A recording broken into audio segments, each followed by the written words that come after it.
Welcome back to Virginia This Morning, live here on CBS 6. Did you know that eating salmon can improve cardiovascular health? And it's a rich source of omega-3 fatty acids, and it's a great source of protein among a long list of other health benefits. It's only an hour show, folks. We can't do them all. Here's an easy recipe using this tasty, fresh catch of the day. Hi! Today I'm going to be showing you how to make my salmon cake recipe out of my cookbook, Wandering Palate. And this is a delicious way to eat your salmon. It almost is like a salmon burger, and it's super simple to make. So I'm going to start by showing you how to prepare the salmon for our salmon cakes. So I have about a pound of wild salmon here in a baking dish, and we're going to go ahead and put this in the oven at 350 degrees for about 15 minutes. And I've kept it very simple. I just put a little bit of butter. You can also use some coconut oil if you're dairy free, and a little bit of sea salt, and that's it. So let's go ahead and get our salmon baked, and then we can turn this into our salmon cakes. And now that our salmon is out of the oven, we get to start making our salmon cakes. So once it comes out, you want to let it cool for about 10 to 15 minutes, and then once it's cooled off, you're going to want to scrape it off the skin and put it into a bowl and start to get it really flaky. And you can either do this with your hands or a fork just to kind of mash it up, or you can also do it in a food processor. Just make sure not to over process it. So I've gone ahead and flaked our salmon here in a bowl, and now we're going to start compiling all the ingredients for our cakes. So I have about 1/3 cup of almond flour, and I've gone ahead and put that through my sifter to make it really nice and thin. And I have about 1/4 cup of fresh parsley that's been chopped. I have 3 tablespoons of fresh dill that's also been chopped.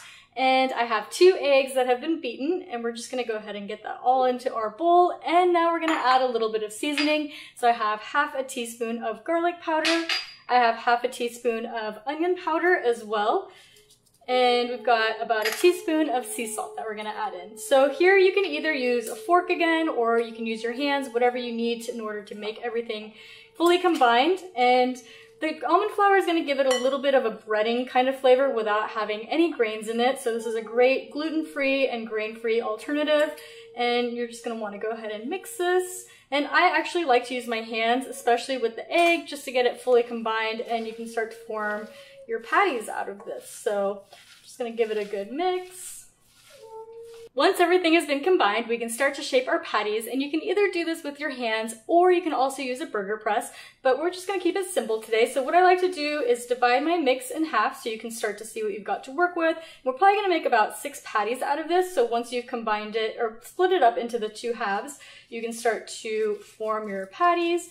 And I just like to do them with my hands. You can start with a little bit of a ball and then flatten them down, and they should hold together pretty well, especially with the egg that's in there. That's a really good binder to keep everything together. And we'll go ahead and just get these all formed, and then I'm going to show you how to cook these up so we can start to enjoy them.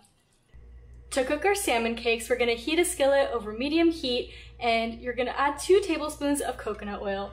Once the pan is hot, you're going to go ahead and place your salmon cakes in the pan and cook it for about 3 to 4 minutes until each side is golden brown. It's a very simple process, and then you'll be able to enjoy your salmon cakes.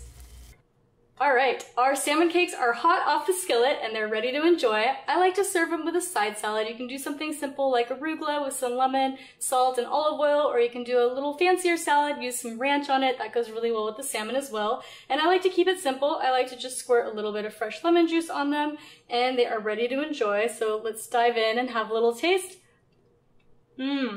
So good. All the fresh herbs, the salmon, and a little bit of the breading from the almond flour. They're absolutely delicious. It's one of my favorite recipes in my cookbook. You can get the recipe in my cookbook, Wandering Palate, which is available on my website, thetrailtohealth.com, and also on Amazon. I hope you enjoy the recipe.